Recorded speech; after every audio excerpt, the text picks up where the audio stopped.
Tapi kalau sudah menyerang personal, pribadi yang tidak ada hubungan dengan konteks debat tadi malam mengenai hubungan internasional, mengenai geopolitik, mengenai pertahanan dan lain-lainnya, saya kira kurang memberikan pendidikan, kurang mengedukasi masyarakat yang menonton. Presiden Jokowi geram menganggap debat ketiga Pilpres 2024 tidak edukatif karena banyak serangan yang bersifat personal. Menurut dia, serang-menyerang wajar dalam debat asalkan seputar kebijakan atau visi, bukan personal. Ia menilai debat seperti itu tidak mengedukasi. Jokowi menganggap masyarakat pasti kecewa dengan debat ketiga yang digelar KPU pada Minggu malam kemarin 7 Januari 2024. Untuk itu, kata Jokowi, KPU perlu memperbaiki format debat agar lebih edukatif bagi masyarakat luas. Ikuti terus berita menarik lainnya. Jangan lupa like dan share seluruh akun Tribun Medan. Ya, yang pertama memang saya melihat substansi dari visinya malah tidak kelihatan. Yang kelihatan justru saling menyerang, yang sebetulnya nggak apa-apa, asal kebijakan, asal policy, asal visi yang diserang, nggak apa-apa. Tapi kalau sudah menyerang personal, pribadi yang tidak ada hubungan dengan konteks debat tadi malam mengenai hubungan internasional, mengenai geopolitik, mengenai pertahanan dan lain-lainnya, saya kira kurang memberikan pendidikan, kurang mengedukasi masyarakat yang menonton. Saya kira akan banyak yang kecewa, sehingga debatnya memang perlu diformat lebih baik lagi, ada rambu-rambu sehingga hidup. Saling menyerang nggak apa-apa, tapi kebijakan, policy, visinya yang diserang, bukan untuk saling menjatuhkan dengan motif-motif personal. Saya kira nggak baik dan nggak mengedukasi. Beberapa narasi yang dibahas kan juga mengenai ini, Pak, mengenai rasio utang terhadap PDB yang katanya idealnya 30%, sedangkan di undang-undang kita sendiri 60% itu pendapat Ya Bapak. kalau kita ini di pemerintahan, dalam berbangsa dan bernegara itu semuanya mengacu pada undang-undang. Undang-undang kan memang memperbolehkan sampai maksimal 60%. Dan kita juga harus melihat bahwa utang kita dibanding dengan GDP itu masih pada kondisi baik dan aman lah, masih di bawah 40 kan. Ingat di negara-negara besar itu sudah ada yang 260, ada yang 220%, ada yang di tetangga kita nggak saya sebut negaranya 120, ada yang 66. Saya kira yang paling penting hutang itu harus dipakai untuk kepentingan-kepentingan yang produktif, yang bisa memberikan return pada negara sehingga negara nanti bisa membayarnya dengan juga adanya kenaikan GDP kita dari tahun ke tahun, periode ke periode. Saya kira yang paling penting itu. Terakhir Pak, kedua paslon juga penasaran banget untuk membuka data dari pertahanan kita, Bang, untuk membuka data seperti itu. Yang berkaitan dengan pertahanan, yang berkaitan dengan keamanan negara, yang berkaitan dengan alutsista itu ada yang bisa terbuka, tapi banyak yang memang harus kita rahasiakan karena ini menyangkut sebuah strategi besar negara. Nggak bisa semuanya dibuka kayak toko kelontong, nggak bisa.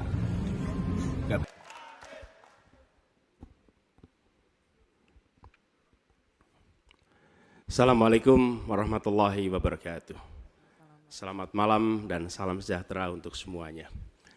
Bapak Ibu sekalian, saudara-saudara sebangsa setanah air yang saya hormati, yang saya cintai. Ketika kepercayaan dari Ibu dan Bapak saudara sekalian diberikan kepada kami, maka kami insya Allah akan mengembalikan posisi Indonesia menjadi pelaku utama di dalam konstelasi global. Indonesia tidak hadir sebagai penonton, tapi Indonesia hadir sebagai penentu arah perdamaian, kemakmuran bagi seluruh bangsa di level global maupun di level regional. Kami merencanakan bagaimana kekuatan Indonesia, kekuatan kebudayaan, kekuatan kesenian, kekuatan ekonomi ikut mewarnai kancah dunia. Kita ingin film kita, seniman kita, kuliner kita, diplomati kita, para diaspora kita menjadi fenomena dunia, hadir mewarnai kancah internasional. Kita menginginkan dengan cara seperti itu, maka apa yang kita kerjakan di level dunia membuat Indonesia bisa menjadi tuan rumah di negeri sendiri, sekaligus tamu mempesona di negeri orang. Dan Presiden menjadi panglima diplomasi Indonesia. Bukan hanya hadir dalam forum-forum, tapi hadir mewarnai, hadir serius memperjuangkan amanat, termasuk amanat terpenting, menghapuskan penjajahan di muka bumi. Bukan sekedar statement dalam upacara, tapi Presiden dan seluruh jajaran diplomasi bekerja keras untuk itu, khususnya untuk Palestina. Tapi dalam kenyataannya, kita bicara tentang pertahanan di sisi lain. Kita menghadapi tantangan yang tidak kecil. Dalam beberapa tahun terakhir ini, lebih dari 160.000 orang meninggal, bukan karena serangan militer, tapi karena serangan virus. HP kita, komputer kita, diserang oleh cyber attack. Lebih dari 800 juta cyber attack. Perdagangan manusia, perdagangan anak. Bagaimana perempuan, anak-anak menjadi korban, lebih dari 3.000 orang. Dan narkoba menyerbu Indonesia. 4,8 juta orang terpapar narkoba. Keluarga-keluarga kita menderita karena narkoba ini. Dan itu pedih sekali. Itu tingkat keluarga. Pencurian ikan, pencurian pasir, itu menandakan bahwa kita kebobolan. Dan lebih jauh lagi, ironisnya, Kementerian Pertahanan menjadi kementerian yang dibobol oleh hacker di 2023. Sebuah ironi, karena itu kita ingin mengembalikan. Dan 700 triliun anggaran Kementerian Pertahanan tidak bisa mempertahankan itu, justru digunakan untuk membeli alat-alat alutsista yang bekas. Di saat tentara kita lebih dari separuh tidak memiliki rumah dinas. Sementara menterinya punya, menurut Pak Jokowi, punya lebih dari 340 hektar tanah di Republik ini. Ini harus diubah. Tambah lagi, food estate singkong yang menguntungkan kroni, merusak lingkungan, dan tidak menghasilkan. Ini harus diubah. Kami akan memulai dengan kepemimpinan yang menjunjung tinggi etika, kepemimpinan yang mengandalkan data, informasi, kapasitas yang serius.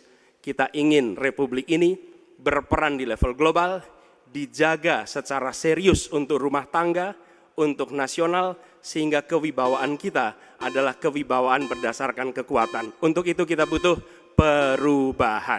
Terima kasih. Assalamualaikum warahmatullahi wabarakatuh. Baik, terima kasih Bapak Anies Baswedan, dipersilakan kembali ke tempat. Harap tenang. Harap tenang, harap Kita tenang sudah hadirin, paham? harap tenang dulu. Baik, selanjutnya kami persilakan kepada calon Presiden nomor 2 Bapak Prabowo Subianto untuk menuju podium menyampaikan visi, misi, dan program kerja. Harap tenang, ada waktunya. Harap tenang. Waktu Anda 4 menit dimulai ketika Bapak berbicara, silakan. Bismillahirrahmanirrahim. Assalamualaikum warahmatullahi wabarakatuh. Salam sejahtera kita sekalian. Shalom, Om Swastiastu, Namo Buddhaya, salam kebajikan. Bapak-bapak, ibu-ibu sekalian yang saya hormati. Malam ini kita membicara tema-tema yang sangat penting. Pertahanan, hubungan internasional, geopolitik, globalisasi, keamanan. Dengan demikian, kita kembali kepada dasar kita, tujuan nasional yang tercantum dalam Undang-Undang Dasar kita, dalam pembukaan Undang-Undang Dasar 1945, tercantum sangat tegas bahwa tujuan nasional kita yang pertama adalah melindungi segenap bangsa Indonesia dan seluruh tumpah darah Indonesia.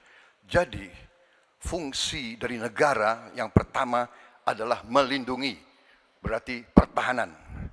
Saudara-saudara, kita memahami negara kita sangat besar, sangat kaya, ratusan tahun negara-negara dari jauh datang ke Nusantara ini untuk intervensi, untuk mengganggu, untuk adu domba, dan untuk mencuri kekayaan kita.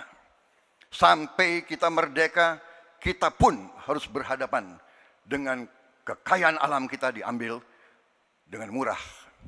Karena itu, untuk kita menjadi negara makmur, untuk kita menjadi negara sejahtera, untuk rakyat kita hidup layak, punya pekerjaan layak, kita harus menjaga kekayaan kita. Kita harus menjaga dan habis itu kita harus mengelola kekayaan kita. Saudara-saudara sekalian, politik luar negeri kita secara tradisi sejak awal kita merdeka adalah bebas aktif, adalah non-blok, tidak memihak, tidak ikut blok-blok, tidak ikut fakta. Ini akan saya teruskan. Dengan hubungan baik dengan semua kekuatan, kita bisa mengamankan kepentingan nasional kita. Saudara-saudara sekalian, 1000 kawan terlalu sedikit, 1 lawan terlalu banyak. Kita akan menjalankan politik tetangga baik. Saudara-saudara sekalian, kita bertekad harus punya pertahanan yang kuat. Mungkin ada yang asal bicara tanpa data, ya kan?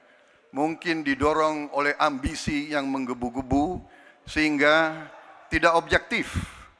Saudara-saudara sekalian, saya sebagai Menteri Pertahanan berpegang kepada doktrin, kepada strategi nasional, dan semuanya adalah atas dasar kepentingan bangsa dan rakyat Indonesia, dan saya mampu mempertanggungjawabkan, dan saya berkeyakinan hanya dengan pertahanan yang kuat kita akan dihormati, kita akan menjaga kepentingan nasional kita. Kalau kita buka buku ilmu pengetahuan yang paling dasar, kekuatan nasional harus ada kekuatan militer. Tanpa kekuatan militer, sejarah peradaban manusia mengajarkan bahwa bangsa itu akan dilindas seperti di Gaza sekarang ini. Akan diambil kekayaannya, akan diusir dari tanah airnya. Tidak bisa tidak, kita harus kuat. Kita harus kuat. Terima kasih. Wassalamualaikum warahmatullahi wabarakatuh. Baik, waalaikumsalam warahmatullahi wabarakatuh. Kami persilakan kembali Pak Prabowo, kita berikan apresiasi yang paling meriah untuk para calon presiden pemilu tahun 2024. Sekarang diperbolehkan, silakan. Kami perbolehkan, silakan berikan apresiasi yang paling meriah. Menghadirkan lokal menjadi Indonesia.